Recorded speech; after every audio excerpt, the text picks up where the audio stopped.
Buen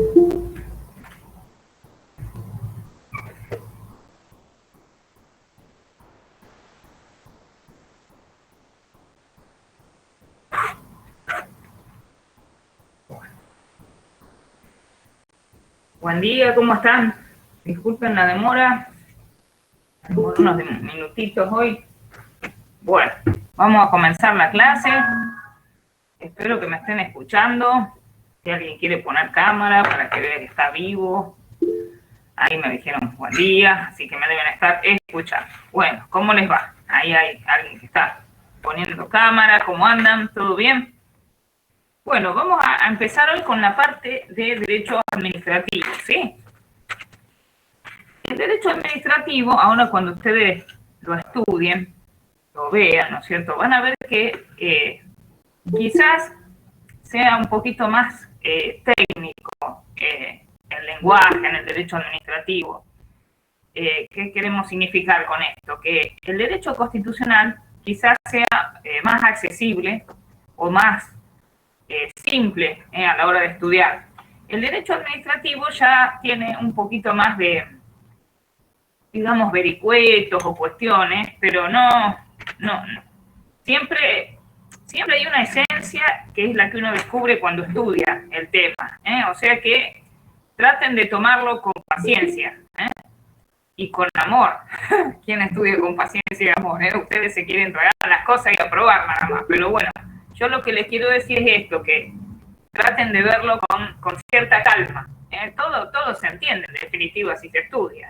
No hay nada que sea oscuro o secreto, pero vamos a notar que no es, digamos, exactamente, no tiene quizás la simpleza, que tampoco la tiene, ¿no es cierto? Pero quizás el derecho constitucional sea más accesible, porque, claro, uno todos los días palpa un poco el derecho constitucional en la vida cotidiana, en cualquier noticia o cualquier actividad que la persona realice, en definitiva, de alguna forma se relaciona con el derecho constitucional porque implica el ejercicio de los derechos. Pero ahora vamos a ir a la parte del derecho administrativo, y en la unidad número 6 de derecho administrativo empieza hablando de la administración pública. ¿Qué sería la administración pública? ¿Qué comprende esto de la administración pública? Antes que nada vamos a dar un Profe. Sí, alguien me... Perdón. Alguien dijo si puede grabar la clase porque está sin internet. Ah, bueno. Sí, el tema es que después, sí, mi hija me prometió que me va a subir a un Bolivia. A ver, espérate, para grabar era acá. Bueno, a ver, grabar acá. Ah, fácil, che. Después el tema que se la suba. Bueno, están todos de acuerdo que graben, ¿no es cierto? No vieron la intimidad de nadie. Total, están todos durmiendo. ¿Cuántos alumnos pusieron cámara? El resto están roncando todavía. Bueno, ahí me dicen que sí, bueno. Bueno, entonces estábamos diciendo de qué es la administración pública. Y a veces para ver un tema se va al origen de la palabra. Eso se llama la etimología de la palabra. Había un profesor de Derecho Constitucional que también era periodista, que creo que vive todavía. Mariano Grondona se llamaba. Él tenía un programa de periodismo y era muy fanático de la etimología, de ver la raíz de un vocablo, de dónde viene. Y administrar viene del latín, viene de ad, y la otra palabra es ministrare. O sea, administrar deriva de dos palabras en realidad del latín, que son ad y la otra es ministrare. ¿Qué quiere decir administrare? Administrare significa servir a.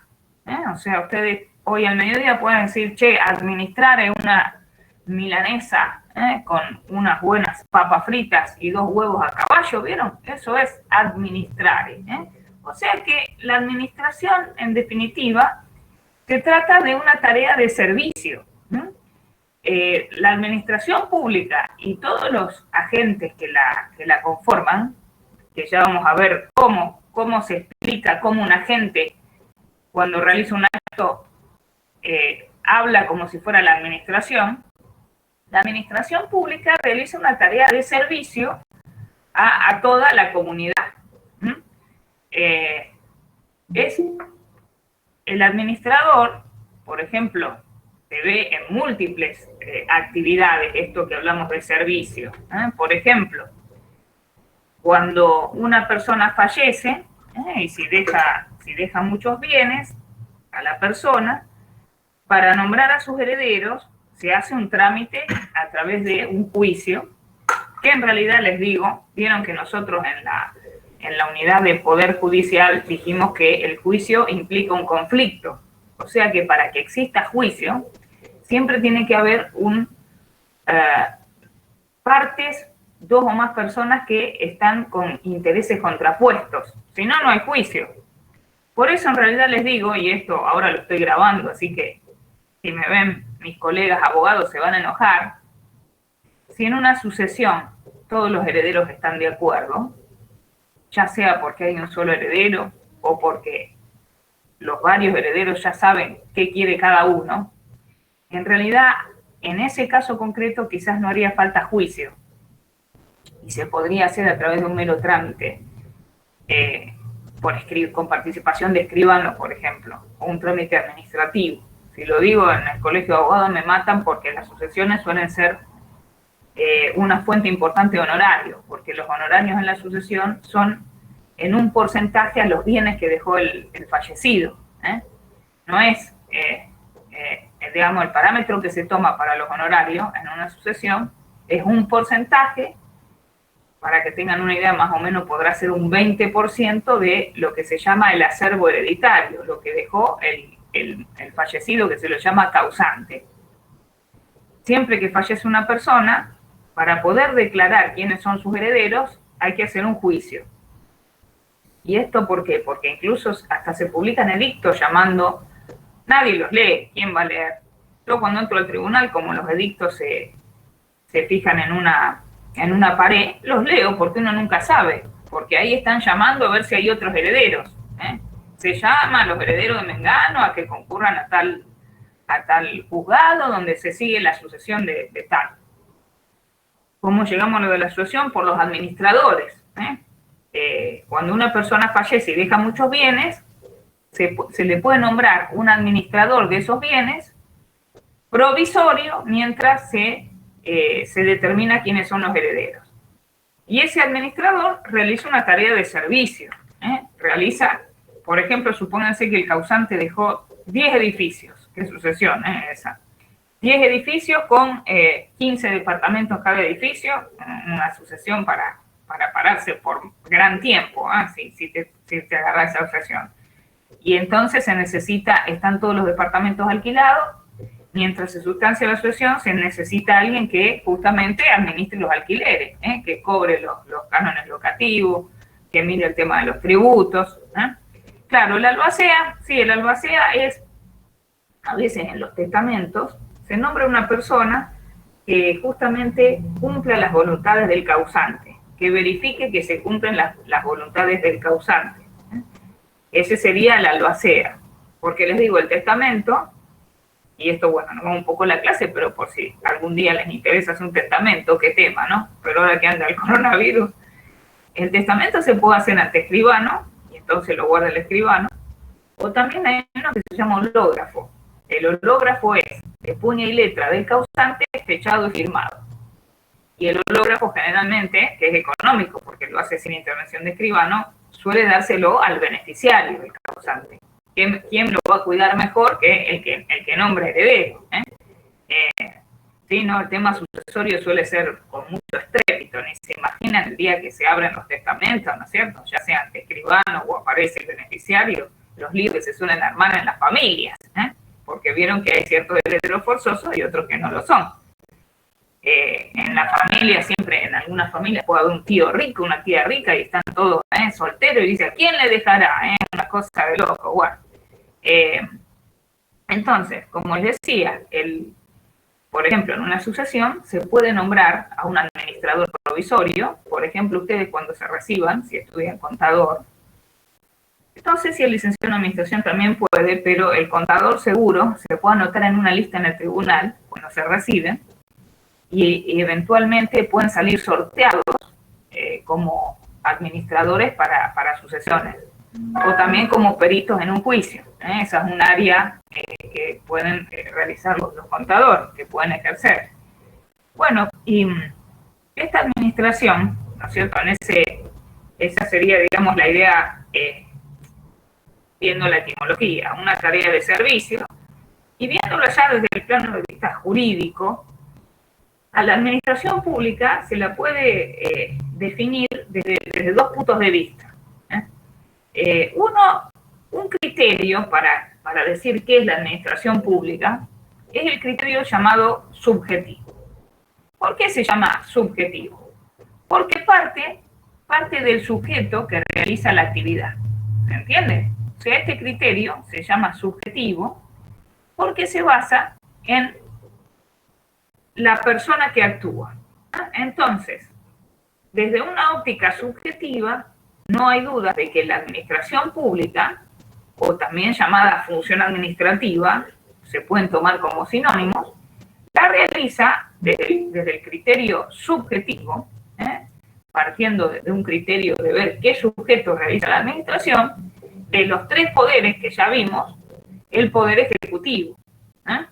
No hay dudas de que lo que sería la labor que desarrolla la administración pública, desde una concepción subjetiva, la desarrolla el Poder Ejecutivo. Ahora bien, toda la labor del Poder Ejecutivo se puede enrolar en función administrativa. Todas las tareas que realiza el Poder Ejecutivo son función administrativa. Para algunos autores sí. Para algunos autores, dentro de la concepción subjetiva, todo lo que hace el Poder Ejecutivo es función administrativa. Y es que si se toma que es como brindar un servicio, supuestamente todo lo estatal en realidad está tratando de satisfacer el interés común, o sea que por ahí se podría tomar como que sí. ¿O no? Exactamente. Pero, otra parte, vieron que en la doctrina hay muchos estudiosos y a veces siempre con fundamentos, ¿no? Guitarreando pueden llegar a discutir, ¿no es cierto? Otro sector dice, en realidad, solamente el Poder Ejecutivo realiza una función administrativa cuando dicta un acto administrativo. El acto administrativo es como el meollo del tema del derecho administrativo. Es tan importante que nosotros lo vamos a estudiar en toda una unidad al acto administrativo. Entonces, ¿qué es la administración pública o función administrativa? En un criterio subjetivo, parte de la base, como lo dice el nombre, viene de sujeto. ¿De qué sujeto realiza la actividad? De los tres poderes del Estado, no hay duda de que el Poder Ejecutivo es el que realiza función administrativa. Para algunos autores, siempre toda la actividad del Poder Ejecutivo es función administrativa. Y para otros dicen no, en realidad es una parte de lo que realiza el Poder Ejecutivo. ¿Cuándo es función administrativa? Cuando dicta lo que se llama un acto administrativo. Nosotros ya vamos a ver en la bolilla de acto administrativo que la función administrativa puede dictar otros actos también. Lo vamos a ver en el punto 1 de acto administrativo. ¿Sí?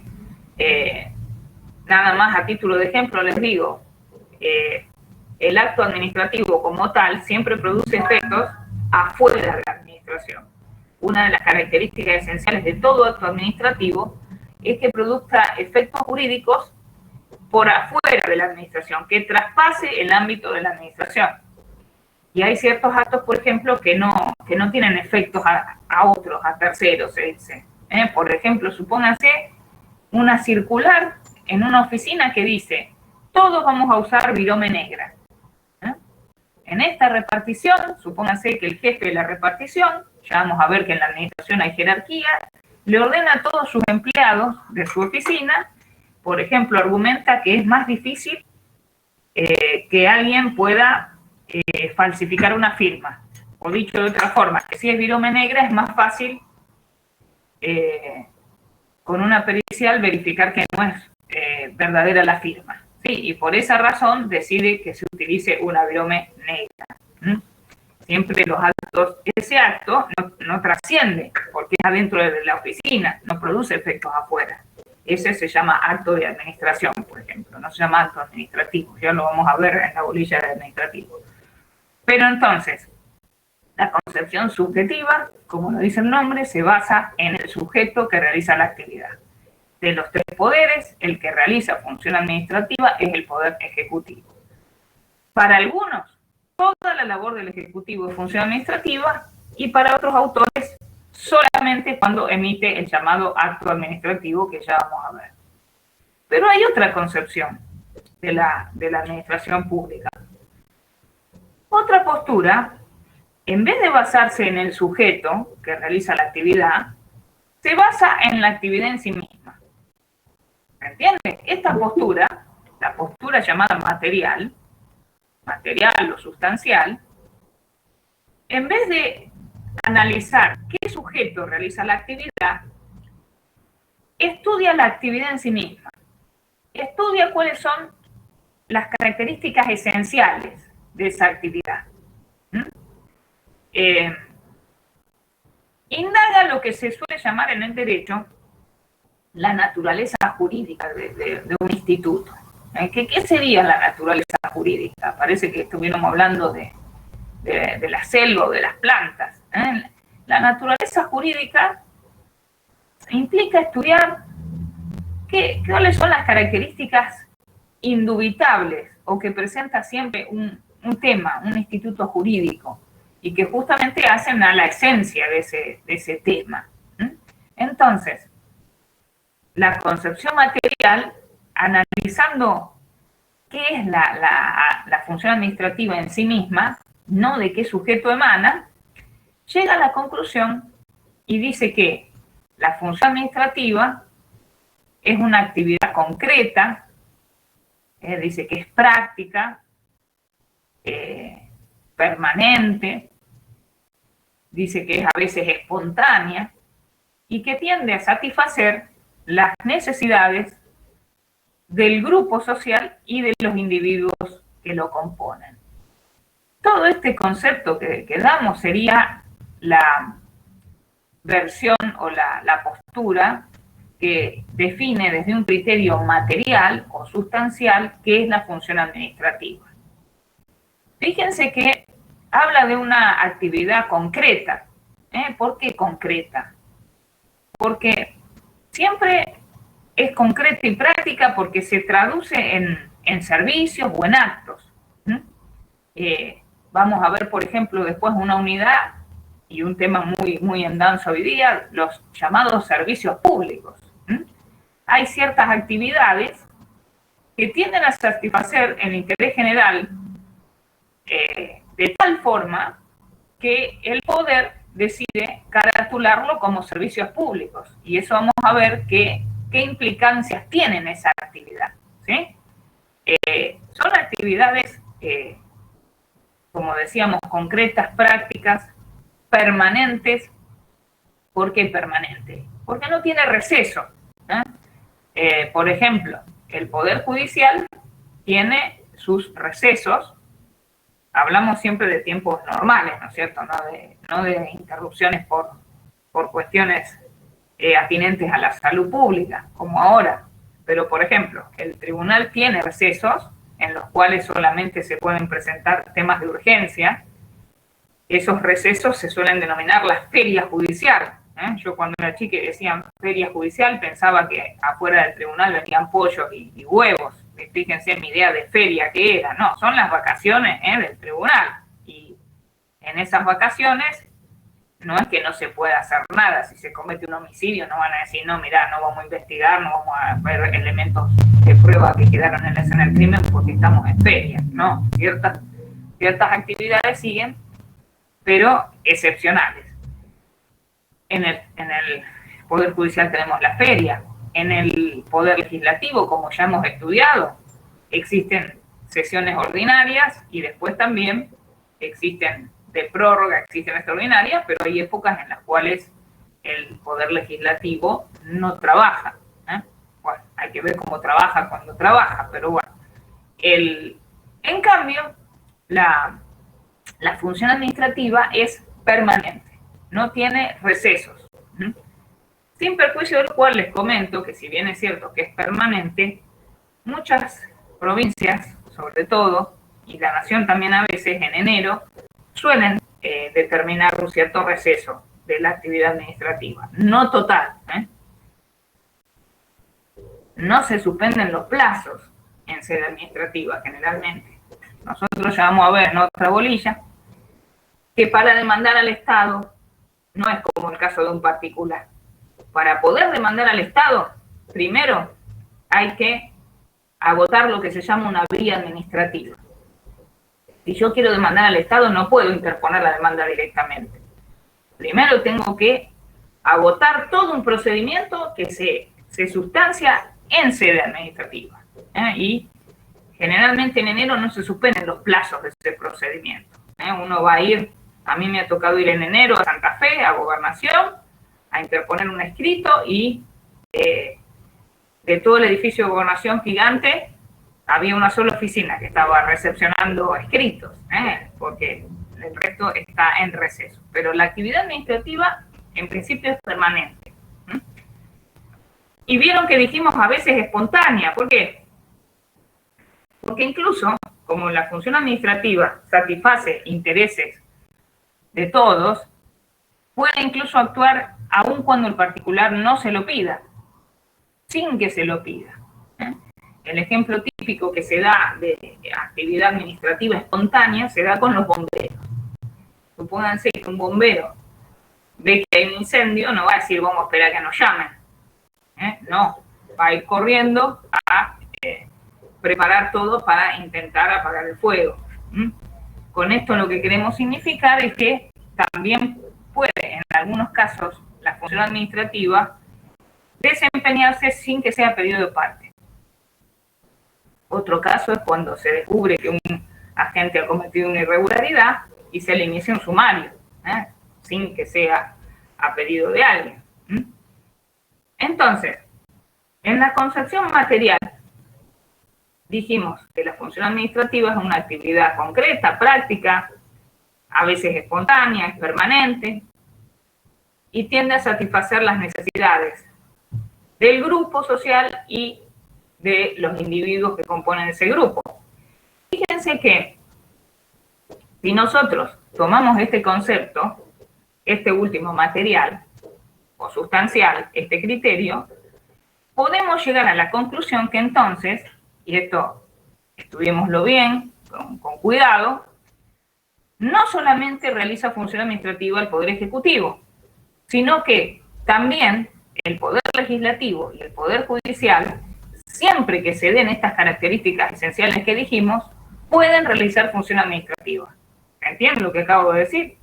En la concepción subjetiva, solamente realiza función administrativa el Poder Ejecutivo. Pero en esta concepción material o sustancial, cabe la posibilidad de que realicen función administrativa materialmente hablando, tanto el Poder Legislativo como el Poder Judicial. Por ejemplo, vamos a ejemplos concretos para entenderlo.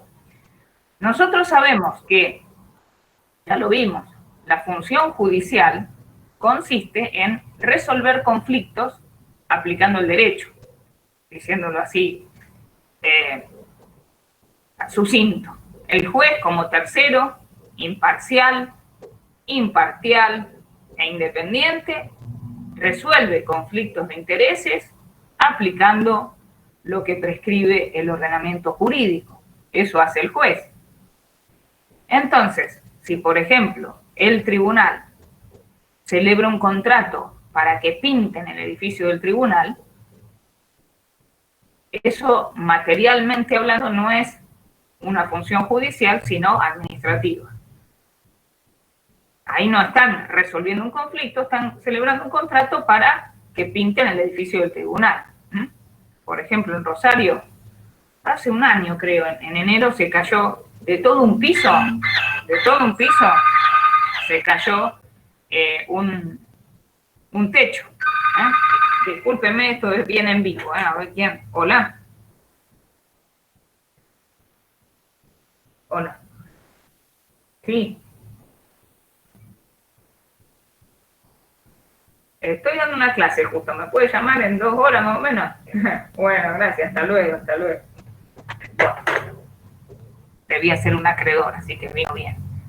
Debe ser. Bueno, entonces, estábamos diciendo que materialmente hablando, ¿no es cierto? Si el tribunal celebra ese contrato para pintar el edificio, no es función administrativa, no es función judicial, perdón, es función administrativa. Encaja dentro del concepto sustancial de la función administrativa. ¿Sí? El Congreso. Supónganse que el Congreso, otro ejemplo típico que se da es cuando el Congreso compra libros para su biblioteca. El otro día en un programa la estaba mostrando la biblioteca del Congreso. Yo que siempre digo, si alguna vez van a Buenos Aires y van al Congreso, pueden entrar a conocer la biblioteca del Congreso, que es una cosa divina, como su construcción, todo el mobiliario y la cantidad de libros que tiene. Van a poder ver que tiene muchos libros de administrativo y de constitucional que se nota que nadie lee. Los legisladores, yo me imaginaba una biblioteca llena de legisladores con sus asesores estudiando, viendo si sus proyectos de ley son constitucionales. No hay un alma en la biblioteca, no estudian una goma, así nos va con las leyes, los proyectos de ley. Bueno, ese ruido es la cátedra le puse este ruido para saber que estamos preparando un examen para el sábado y por eso, bueno. Entonces, no lo silencio, ¿por qué? Porque como es de la cátedra puede ser algo urgente. Entonces estábamos diciendo. Profe, sí. Antes de seguir, ¿puede repetir los elementos esenciales? O sea, lo que... ¿Cómo lo digo? En la concepción material, los elementos. Sí. También me preguntan del juez. Sí, el juez siempre tiene que ser tercero.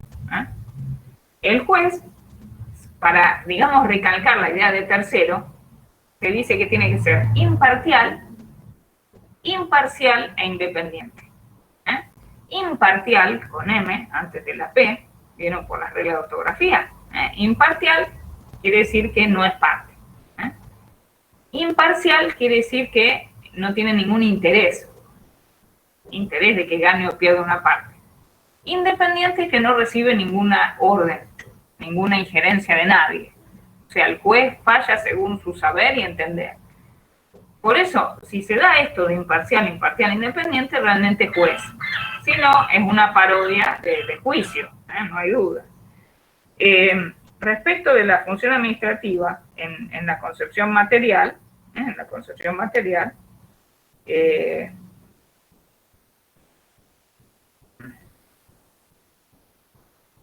se están saludando todos porque es el día del profesor, che. Mirá vos. Bueno. Feliz día, profe. Gracias. Tenían que saludarme todos para probar, ¿viste? Ahora van a poner el audio. Feliz día.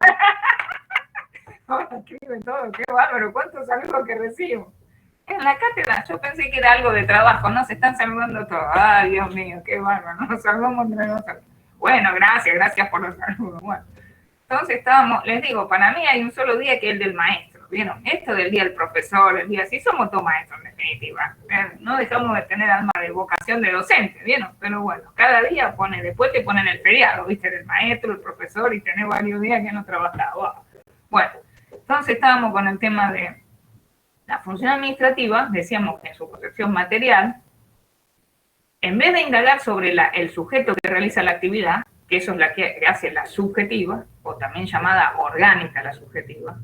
Vamos a ver por qué. Porque en vez de sujeto se suele hablar de órgano en derecho administrativo. La material dice, indaguemos qué hace que la función administrativa sea lo que es y no otra cosa. Porque en definitiva eso es la esencia, ver lo que es algo y no otra cosa. Y dicen, la verdad que es una actividad concreta, práctica, es permanente, incluso a veces es espontánea, y tiende a satisfacer las necesidades de la comunidad y de los individuos que lo integran. En realidad, les digo, siempre todo el derecho público está imbuido de la idea del interés común, del interés público, o también llamado bien común. Lo que va a caracterizar al derecho público es eso, Es un tema que después, bueno, tiene su relación incluso con la filosofía y hasta con las ideas políticas que se tengan. No hay duda de que las ideas políticas van a influir en qué es ese interés público. ¿Entiendes? Por ejemplo, para algunos, interés público será proteger la salubridad y la seguridad de todos los habitantes.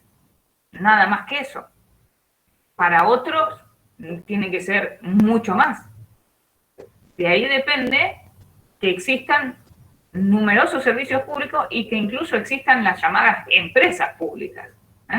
Depende de qué concepción tengamos de qué abarca ese interés público.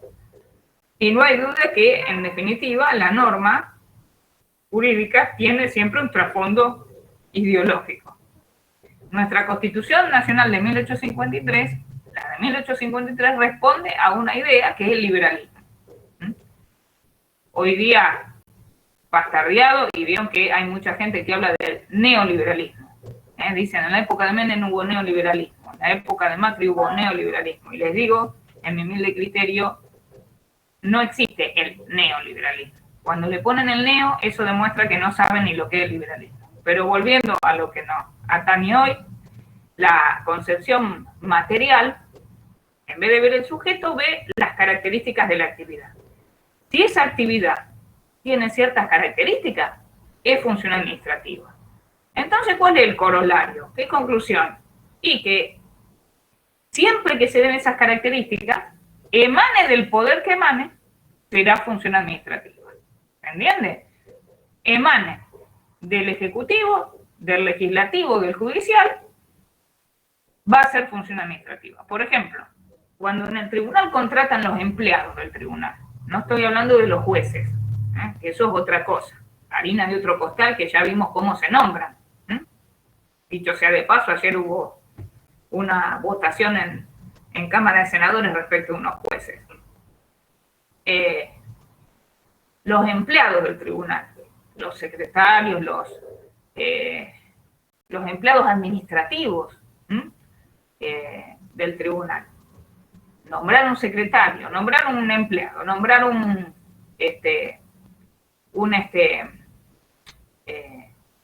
personal de maestranza, una ordenanza. Eso implica una labor que materialmente hablando es administrativa. Espero que se entienda entonces. El marco de aplicación del derecho administrativo se amplía en la concepción material. ¿Por qué? Porque en la concepción material no se reduce al Poder Ejecutivo, sino que también ciertas actividades que realizan el Poder Legislativo y el Poder Judicial son también función administrativa.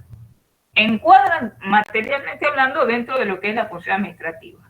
Díganme si entienden, porque es un tema un poquito, digamos, que hay que estudiarlo, porque si uno lo ve a simple vista, uno diría, ¿pero cómo? ¿Me está diciendo que el Poder Legislativo realiza función administrativa?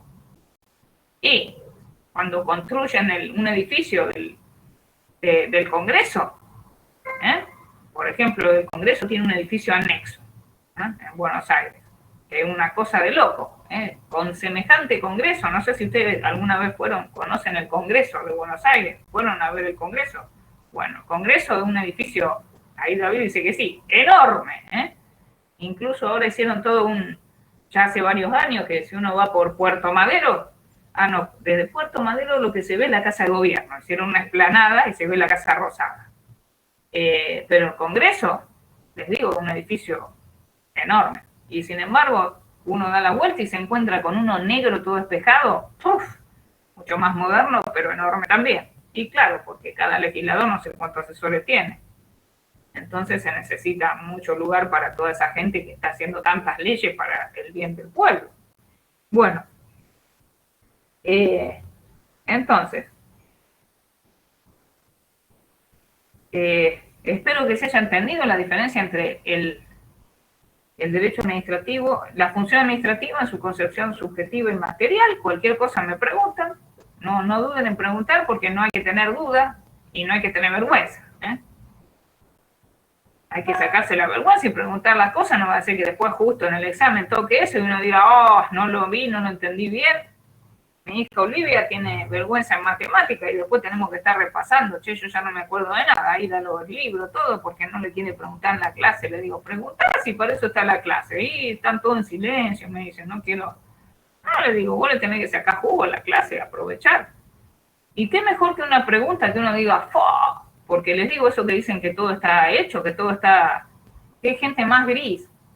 Qué mejor que una pregunta que uno quede ahí hackeado y diga, vos sabés que ese tema, vamos a estudiarlo, una cosa interesante para estudiar. Bueno, y entonces, viendo esto, vamos a ver qué es el derecho administrativo. ¿Qué es el derecho administrativo? Que es justo esta parte que nos lleva varias bolillas y que ustedes digan, ¿para qué existe esta porquería? ¿No es cierto? Eso deben decir en el fondo. ¿Para qué inventaron todo el derecho administrativo? El derecho administrativo, podemos decir que es el conjunto de normas y principios de derecho público interno que regulan estas normas y principios. Y regulan todo lo que es la administración pública o la función administrativa. Van a regular sus competencias, las competencias de esta función, y van a regular también, aparte de todo lo que es la organización de la función administrativa o de la administración pública, van a regular todas las relaciones que se pueden dar entre los particulares y la administración, que son múltiples, y también otro tipo de relaciones que se llaman las interorgánicas y las interadministrativas. Relaciones interorgánicas, ahora vamos a ver qué son, interorgánicas y relaciones interadministrativas. Entonces, podemos decir que es un conjunto de principios, dijimos, de derecho público interno, normas y principios. ¿Por qué de derecho público interno? Nosotros ya vimos al principio de la materia que el derecho público, en realidad el derecho es todo uno, pero para su estudio se lo divide como en ramas para hacer más accesible su estudio. Y una de las primeras ramas en las que se divide el derecho es entre público y privado. Y existen distintos criterios a veces para diferenciar estas dos ramas, pero no hay dudas de que en lo que es el derecho público siempre vamos a encontrar una relación de subordinación. ¿Por qué? Y porque en el derecho público el Estado ejerce uno de sus elementos esenciales, que es el poder. Cuando hay derecho público hay normas imperativas, se suelen llamar de orden público, normas que no se pueden dejar de lado. Eso es el derecho público. Ahora te digo las relaciones interorgánicas e interadministrativas. Ahora las vamos a explicar. Pero volviendo a lo del derecho público. El derecho público implica subordinación. Y ahí vemos el poder del Estado. El poder como fuerza. Por ejemplo, vieron ayer que se dictaron estas circulares, no sé cómo son estas normas que estuve leyendo, que dicen, bueno, usted puede comprar por mes $200, más no puede, y si usted gasta con tarjeta y la compra es en dólares, se le toma como parte de esos $200 a cuenta, y todo eso es imperativo, implica poder del Estado. Yo no puedo salir y decir en la calle, mira, yo quiero comprar en vez de $200, $2.000. Eso es, ahí ven lo que es el poder. Entonces, derecho público interno, ¿por qué? Y porque se ejerce dentro del territorio, dentro del territorio del Estado. Y decíamos que lo que regula es la organización y el funcionamiento de la administración pública. A lo largo de estas bolillas vamos a estudiar eso nosotros. Y ustedes el día de mañana como profesionales, estos temas que vamos a dar ahora, les van a ser de gran utilidad. Les digo porque muchos lo van a ver muy aburrido, incluso les digo más, los abogados de derecho administrativo lo dan en el último año y a casi nadie le gusta la rama, es una rama que no gusta. Por eso es bueno ejercerla, porque no hay muchos abogados que se dediquen al derecho administrativo. Vieron que les dije que para demandar al Estado primero hay que agotar una vía previa. La mayoría no, como no se especializan, no sabe agotar esa vía. Entonces, si son pocos los que se dedican a eso, un abogado cuando le toca un tema de esto, se lo manda a uno especializado. Y ahí hay una rama no muy explotada. Por ejemplo, una derivación del derecho administrativo es el derecho tributario. Tema que seguro que les va a interesar más. El derecho tributario nace del derecho administrativo. Decíamos entonces que regula las relaciones interorgánicas y las relaciones interadministrativas. Las interorgánicas son las que se entablan entre personas públicas, dos personas públicas. Por ejemplo, supónganse, se celebra un contrato entre la Universidad Nacional de Rosario y la Universidad Nacional del Litoral, que es otra universidad. Se celebra un contrato para permitir unas clases abiertas entre alumnos de las dos universidades, o un tour de los alumnos, bueno, no se puede hacer presencial, para visitar la otra universidad. Ahí tenemos una relación entre sujetos o personas jurídicas. Acuérdense que personas jurídicas es todo ente que puede adquirir derechos y obligaciones jurídicas independientes. Las llamadas interadministrativas, se entablan entre dos órganos de un mismo sujeto. Dos órganos, por ejemplo, supónganse, hablamos de órganos, y ya vamos a estudiar por qué, en la bolilla siguiente creo que está, porque para poder explicar cómo un acto que realiza una persona humana se le atribuye a un ente, se usa una teoría que se llama del órgano. Ya lo vamos a ver. No sé si me entienden, pero, por ejemplo, el profesor pone la nota, ¿no es cierto?, en el acta. El profesor, persona humana. Y en realidad la nota la expide la facultad. El título, que yo lo tengo ahí atrás. El título, no sé si se ve. El título, que uno tan contenta el día que llega el título, uno no lo puede creer, una alegría. Yo me acuerdo que yo me recibí, por 3 meses soñaba que me faltaba una materia. Uno queda media. Después de la carrera, no los quiero asustar, pero bueno, la carrera lleva su esfuerzo. El título lo firma el rector, pero lo expide la universidad. Me acuerdo que tenía una tía, mi querida tía Carmen, creo que alguna vez se la nombré ya o todavía no. No, la suelo nombrar mucho en administrativo, doy algunos ejemplos que en paz descanse. Mi tía, ella era médica y tenía el título, y en el título está el año de nacimiento de la persona que se recibió, y ahí en el año le había puesto una escarapela en el vidrio, ¿entienden? Así no se veía la edad de mi tía. Murió muy, muy longeva, en general de parte de mi mamá. Ahora tengo mi mamá que está ahí, por eso a veces tengo miedo que tosa, porque en realidad hay una separación y está durmiendo mi mamá, tiene 96, está bárbara, está mejor que yo mi mamá, hace bicicleta fija, una cosa de loco. No se imagina cómo le gusta hablar de política, pega unos gritos, sobre todo cuando ve ciertas personas en la tele, grita como una loca, Dios mío. Imperativo quiere decir acto de poder, quiere decir que no se puede dejar de lado por las partes, ¿entendés? Que es una ley que las partes no la pueden, acordar otra cosa. Por ejemplo, supónganse, hasta hace unos años, el régimen de bienes de un matrimonio era imperativo. O sea que una sociedad conyugal se tenía que regir por lo que decía la ley. Con la última reforma es posible que las partes se pongan de acuerdo sobre su régimen de bienes, y lo establecen, van a un escribano, supónganse, y dicen, bueno, lo mío es mío y lo tuyo también es mío. Ahí hay una prueba de amor total cuando le dice que le firme eso. Entonces, ahí deja de ser imperativo. Bueno, estábamos con Queche, con las relaciones interadministrativas. Decíamos, por ejemplo, que se celebren acuerdos o que exista una relación entre organismos de una misma persona pública.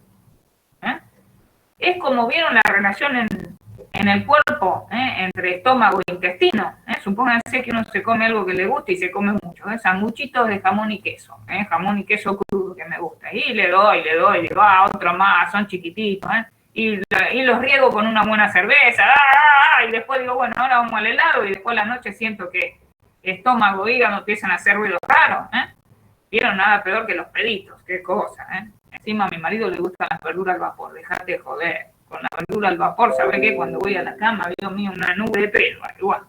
Entonces, esas son las relaciones entre organismos de un mismo sujeto. Lo mismo ocurre en una persona jurídica.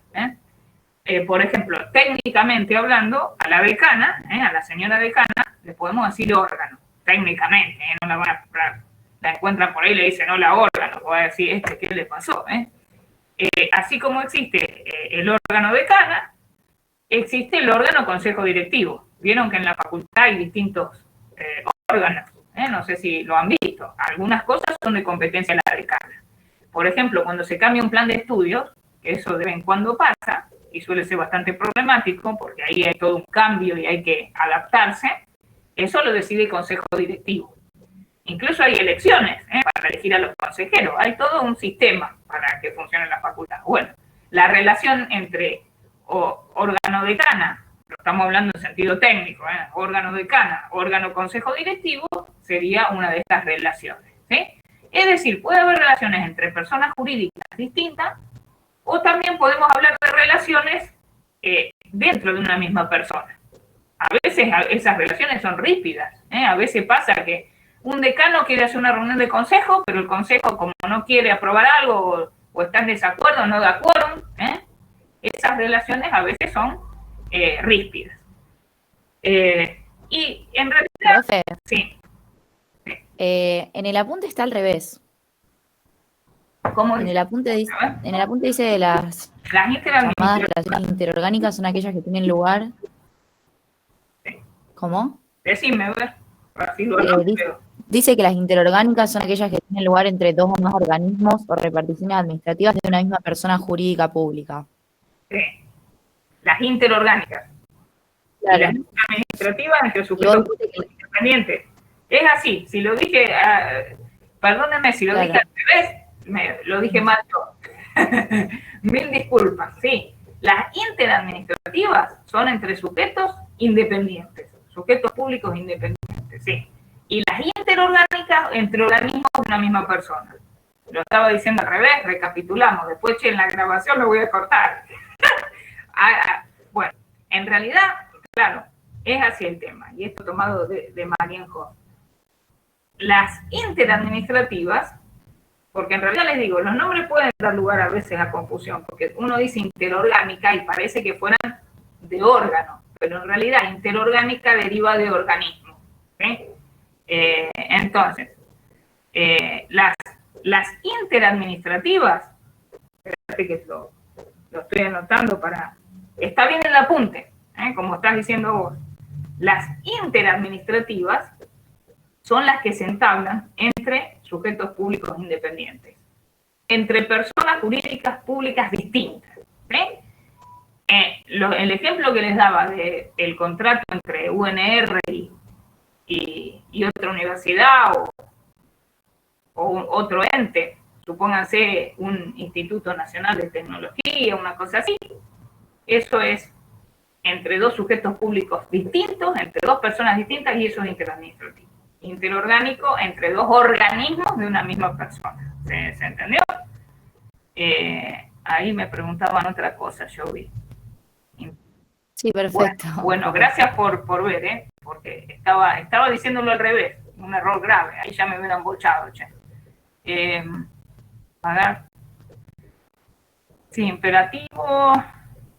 No puedo respirar. Bueno, alguien se está viendo, dice, bueno.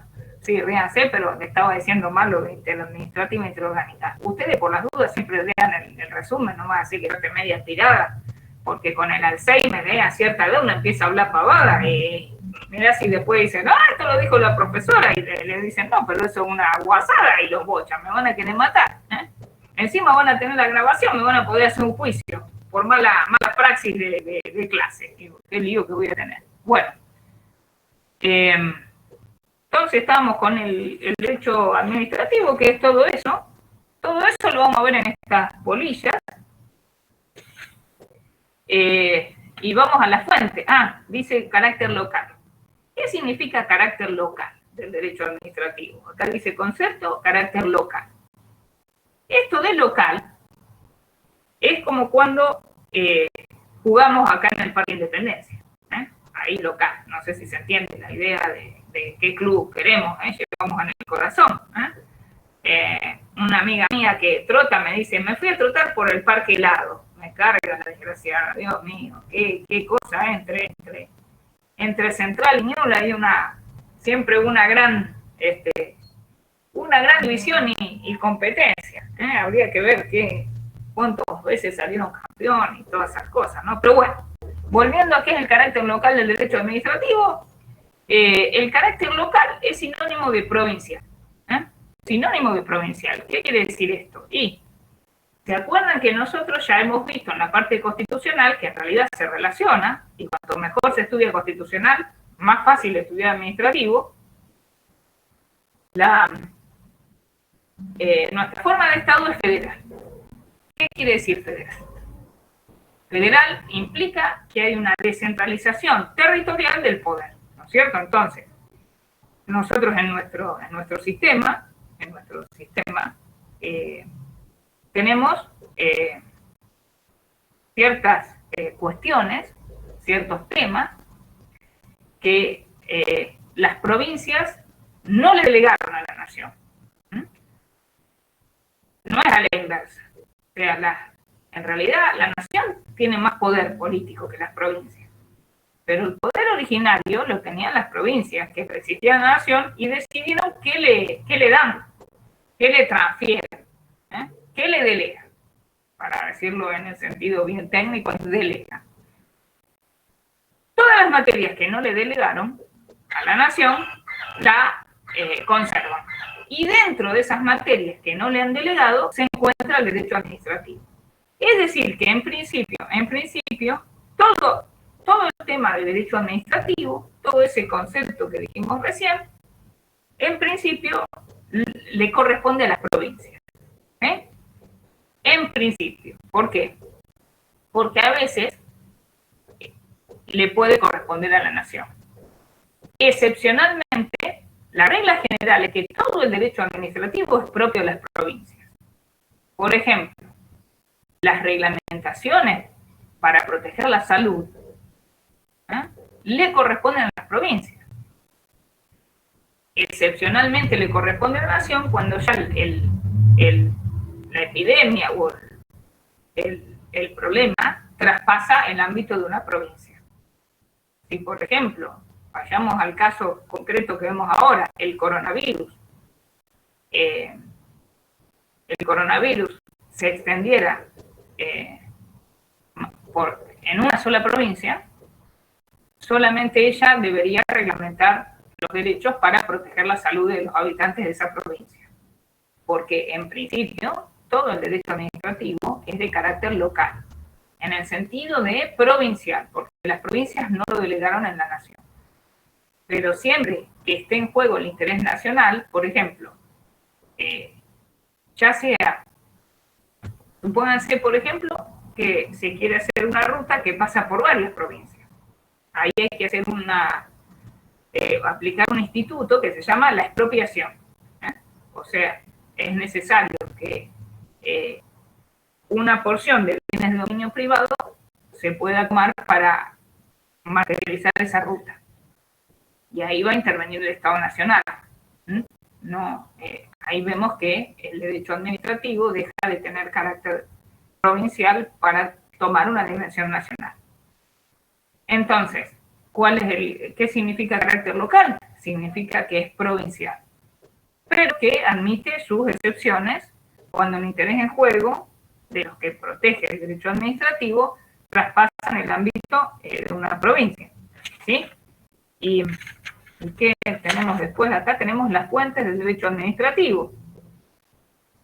Bueno, en realidad les digo, todas estas fuentes que vamos a nombrar ya las hemos estudiado en la parte de constitucional, o sea que nos vamos a remitir básicamente a todo lo que vimos al estudiar estos temas en constitucional. No hay duda de que la fuente principal del derecho administrativo, la fuente, digamos, primigenia, es la Constitución Nacional. ¿Y por qué? Imagínense que si decimos que en una concepción subjetiva, la función administrativa la realiza el Poder Ejecutivo, y nosotros sabemos que en la Constitución se estructuran los poderes, porque justamente la Constitución tiene una parte que se llama orgánica. ¿Y por qué se llama así? Porque viene de órgano. Igual que la dogmática, el otro día me preguntaban por qué la parte de declaraciones de derechos y garantías se suele denominar dogmática. Porque viene de la palabra dogma, es como fe, es como la esencia del sistema. La esencia del sistema constitucional en Argentina. La parte orgánica, decíamos, la parte orgánica estructura los poderes. Y si la función administrativa la realiza el Poder Ejecutivo, entonces no hay duda de que es muy importante, ¿no es cierto?, estudiar esto, estudiar la estructura del Poder Ejecutivo, se relaciona íntimamente con la función administrativa. Y acuérdense que en la última reforma, en 1994, deben estar acá como fuente también, para que esté más perdida, acá está, se han incorporado ciertos tratados con la jerarquía de la Constitución. ¿Se acuerdan? Los tratados sobre derechos humanos con jerarquía constitucional. Esto fue en la última reforma de la Constitución, que fue en 1994. Les digo que una parte de la doctrina, se los cuento nomás a título informativo, critica esto, porque dice que determinar la jerarquía de un tratado no es una cuestión de derecho constitucional, que es un tema de derecho internacional público, que nunca se tenían que haber puesto tratados con jerarquía constitucional. Bueno, más allá de las cuestiones de debate que ha dado, son importantes y se utilizan mucho a la hora incluso de interponer lo que se llama un amparo, que lo vimos en la última unidad de constitucional. Hay tratados que refieren a la salud, y en base a eso se pide una cobertura en un caso concreto en el cual peligra una vida. Bueno, tenemos, como les decía, los tratados estos internacionales son una fuente importante también para el derecho administrativo, sobre todo en lo que hace a un principio que debe existir en toda función administrativa, que es la legalidad. Nosotros ya vamos a ver que algunos de estos tratados establecen principios esenciales en materia tributaria, como por ejemplo, que ya lo vimos, que todo tributo tiene que surgir de ley, principio muy importante, el principio de debido defensa, que no se puede a nadie, por ejemplo, supónganse, a un funcionario, a un miembro de la administración, para aplicarle una sanción, primero hay que asegurarle el derecho de defensa. Esto es a través de lo que se llama un sumario. O sea que hay un montón de normas que derivan de estas fuentes. Ni qué decir la ley. La ley, en su sentido formal, es una fuente muy importante del derecho administrativo. Y les voy diciendo, vayan buscando, porque la vamos a usar, creo que ya le dije en la clase anterior, y la vamos a usar, ya la vamos a empezar a usar en la clase siguiente, no, en la subsiguiente. Bueno, en la otra también la podemos usar un poco, la ley 19.549. La ley 19.549 es la Ley Nacional de Procedimiento Administrativo. Esta ley es muy importante y vamos a estudiarla en varios temas, que nos interesan. 19.549 es la ley. Y también hay un decreto que es el 1759 del año 1972, que también lo vamos a usar, decreto nacional. 1759 del año 1972. Bueno, y creo que habla de los reglamentos. Los reglamentos son una fuente importantísima del derecho administrativo. Acuérdense que estas normas jurídicas las dicta el Poder Ejecutivo. ¿Se acuerdan que vimos ya en la parte constitucional las especies de reglamento? ¿Se acuerdan que para, digamos, refrescar la idea, habíamos hablado de reglamentos autónomos, que los dicta el Ejecutivo sobre temas que son propios de él, o sea, que son propios por normativa constitucional, 19.549, sí, la ley. Reglamentos delegados, cuando el Congreso le transfiere una porción al Ejecutivo para que dicte normas que en realidad son en principio del Congreso. Hablamos de la necesidad y urgencia, que hoy día en la Constitución 94 está previsto todo un trámite para su validación. Hablamos de, no sé si me falta uno, a ver, autónomos, de ejecución, de ejecución o reglamentarios para materializar o lograr que una ley realmente se cumpla, si falta algún aspecto que no sea de esencia de esa ley. Bueno, no hay duda de que los reglamentos son una fuente, yo diría prácticamente la fuente primordial de la función administrativa. Lo vamos a ver a lo largo de toda la parte administrativa. Por ejemplo, supónganse, cuando estudiemos una unidad de agente público, o funcionario público, todos los derechos, todos los deberes de los funcionarios están establecidos en un reglamento, suele llamarse estatuto, y ahí vemos ejemplos de reglamentos que son fuentes del derecho administrativo. En la facultad, por ejemplo, si se le quiere elaborar un sumario a un alumno, supóngase que a un alumno se le imputa una irregularidad,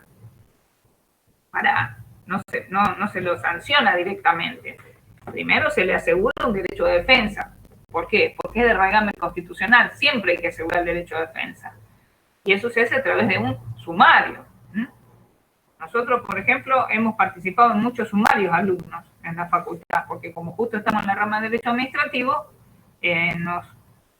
muchas veces la facultad nos ha dado participación, por ejemplo, en una época que estaba de titular de la cátedra, un profesor que ya falleció muy estudioso, que creo que les comenté ya que estudiaba mucho todos los días de su vida, el doctor Chede, a él nos nombraban instructor sumariante en los sumarios, que es como si fuera el juez, pero en sede administrativa. En realidad no es juez, porque está actuando en sede administrativa.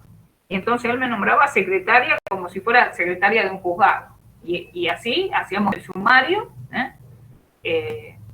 Por ejemplo, una vez, les cuento, creo que ya les conté, o no, o lo cuento en administrativo, unos alumnos estaban tomando exámenes y unos alumnos, los profesores se retiraron un rato. Vieron que a veces uno cuando toma examen, llega un momento que uno, por más que le guste la materia y todo, se cansa. Llega un momento, supóngase que uno toma 3 horas y media sin parar, 4 horas de estar preguntando. Bueno, entonces uno, por el bien de los alumnos incluso, porque uno ya medio se embota y capaz que uno escucha una gansada que la escuchó al principio y lo perdonó, pero ya la escucha después de 4 horas y dice, un desastre su examen. Y uno después, cuando recapitula, dice, qué mal que estuve, no tuve parámetros de igualdad de exigir.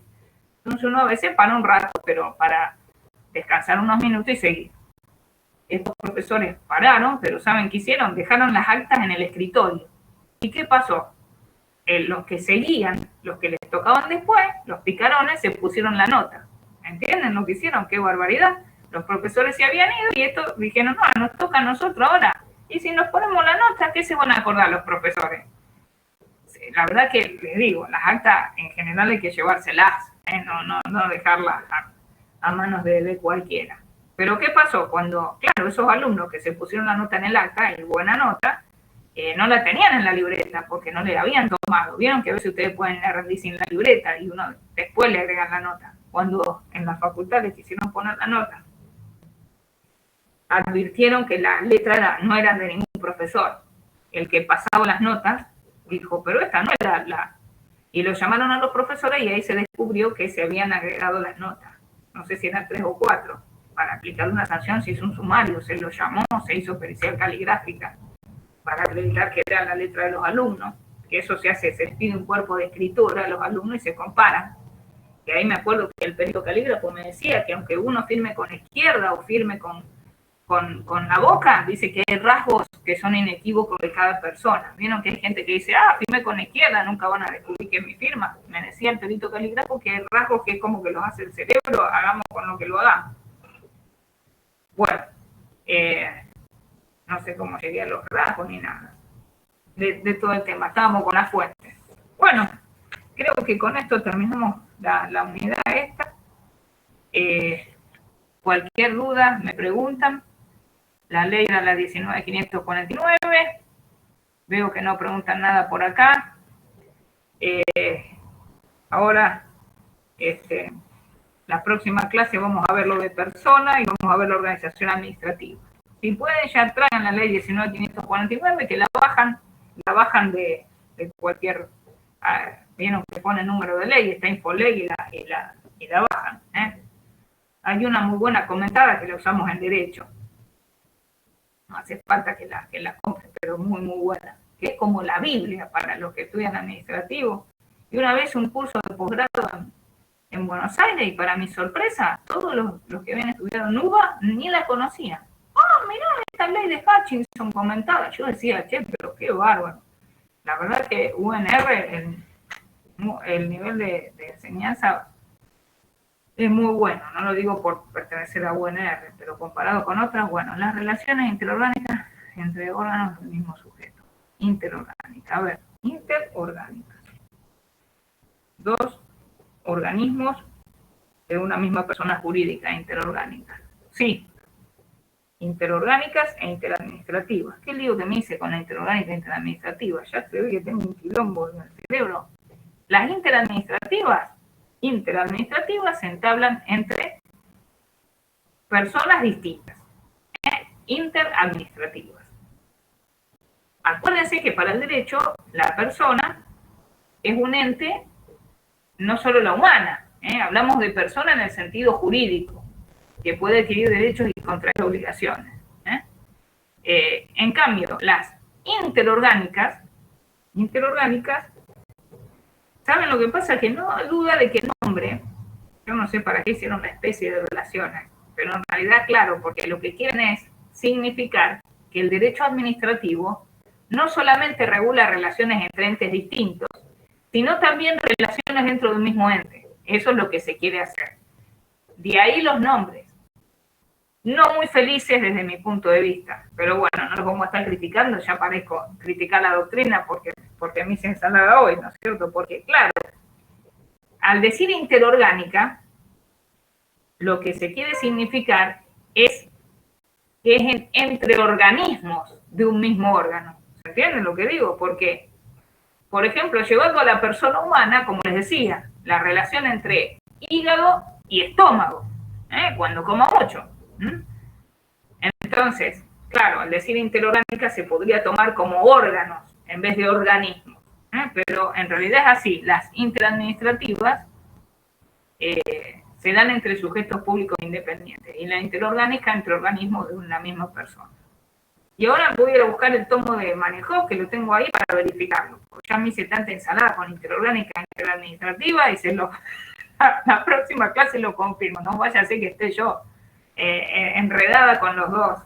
No es muy feliz para mí los vocablos, pero bueno, en definitiva lo que se quiere significar es que el derecho administrativo regula todas las relaciones entre la administración y particulares, todas las relaciones entre distintos sujetos públicos, que ya vamos a ver que hay un montón y que cada año hay más, porque siempre se crean nuevos entes y con lindas siglas y con lindos sueldos también, todos los años, y las relaciones adentro de cada ente, ¿sí?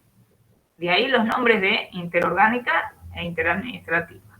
Bueno, espero no haber hecho mucho ensalada con interorgánica e interadministrativa, pensar que es una pavada del concepto, pero puede dar lugar a un montón de lío.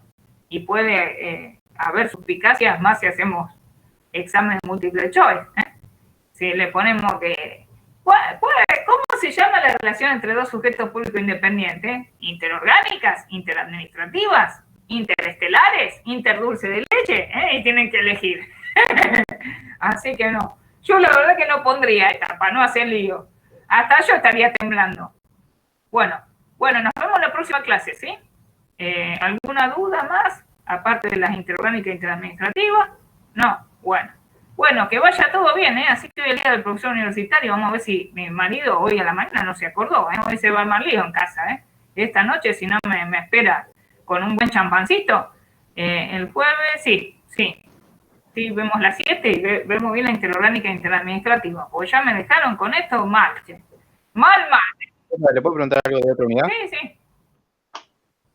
Es simple, es una duda que me entra. La persona jurídica pública estatal Sí, y no estatal. La Iglesia Católica, sí. no estatal. No estatal porque, digamos, para que Porque sea tengo notado que sale del artículo 2 de la Constitución, sí, como que es estatal. claro, no, porque el artículo 2 lo que dice es que la sostiene, ¿viste? Pero no dice que integra el Estado, ¿entendés? Al sostenerla es como que la ayuda, ¿eh? Es como yo misma la sostengo, ¿entendés? Me llegan a escuchar a mi hija. Esta grabación la vamos a sacar todo entre interorgánica, interadministrativa y lo que digo Vamos ahora. recortando. El sostenimiento quiere decir una ayuda que puede ser moral o también económica, ¿eh? Pero es persona jurídica pública, pero no estatal. Es pública porque lo dice el Código Civil también, ¿eh? Que es pública. La Iglesia Católica tiene un estatus de privilegio respecto de las otras. Las otras no. Sí. Mañana me levanto y digo, vi la luz y hago una iglesia nueva. Por más que vaya a hablar a Fernández y al legislativo, no me la van a dar pública, ¿eh? Sí. Viste que yo el martes te había preguntado lo mismo del que me costaba mucho cuando era estatal o no, y algo que hace la diferencia es el tema de la integración del capital. O sea, si es del patrimonio del Estado, es estatal, Sí. Y si no es no estatal. Bueno, la iglesia justamente no tiene patrimonio del Estado. Claro. En No es realidad, una plaza, poner. ese es otro criterio. En realidad hay varios. Se habla del interés, se habla de si tiene o no poder, ¿no es cierto?, en la pública, pero uno de los criterios para decir si es estatal también es ese, ¿viste? Si en su patrimonio se integra con fondos del Estado, en todo o en parte, ¿entendés? Entonces algunos dicen que si en su patrimonio se integra con fondos del Estado, sería persona jurídica pública estatal. De todas formas les digo, no le voy a decir que como interorgánico interadministrativo, pero es bastante complicado a veces, por ejemplo, si ustedes leen autores como Casañe, te hace una ensalada, es un buen autor y es un capo, ¿no es cierto? Pero claro, como se habla de pública, para determinar qué es público, después para determinar qué es estatal y qué no es estatal, hay distintos criterios. Pero la Iglesia Católica no es persona pública, pero no es estatal, ¿sí? ¿No? Está bueno, profesor, no se me ocurría analizar esas cosas, por ejemplo, y ahora que estudié, me parece que está bueno como para prestar atención, o sea, adquirí conocimientos. Claro, sí, ¿no? Y aparte les digo, el día de mañana, pues, viéndolo utilitariamente, ustedes tienen que analizar bien qué es un ente para ver cómo se van a manejar, ¿eh? No es lo mismo, quizás el procedimiento a seguir ante una persona pública determinada que ante otra estatal. Y entonces, como va a variar el procedimiento, van a variar sus escritos, ante quién presentarlo, cómo. Si ustedes tienen que, por ejemplo, impugnar un acto, que eso lo vamos a ver. Por eso les digo, administrativo es reaburrido, seguro que no les va a gustar, pero sin embargo es una rama que para el ejercicio profesional es muy importante. Incluso después tiene otra materia, práctica profesional, donde van a aplicar todo lo que se ve acá, que parece tan aburrido. Bueno, dice, hoy fue mi primer día de conexión. Sí, en el aula virtual están todas las apuntes, léanlo siempre, porque vieron recién interorgánica interadministrativa, ahí pueden leer, ahí están las ideas básicas. Lo que me preguntan siempre es si es suficiente. Vieron que ustedes del lado utilitarista, basta con esto, yo lo que les digo, los libros no muerden, por ahí un libro, si le abren un libro no les va a cortar la mano, para adquirir más léxico jurídico y estudiar, viene bien. Pero siempre guíense primero por eso, porque eso lo hicimos entre toda la cátedra. O sea que ahí está lo mínimo para saber, porque lo hemos estas unidades se hicieron con revisión de todos los profesores de la cátedra. Ahí pueden ver entonces un panorama general de la materia, y lo hicimos este año porque como no podían llegar a las bibliotecas ni a clases presenciales, así que bueno, mi acreedor me está llamando de nuevo. Los dejo, ¿sí? Los dejo así ya. Bueno, que vaya bien, nos vemos en la próxima clase, ¿sí? Chao, profe, buen fin de semana. Miren Intraorgánica Interadministrativa, ahora lo voy a ver por el tomo de Manienhoff, no por el apunte. Chao, chao.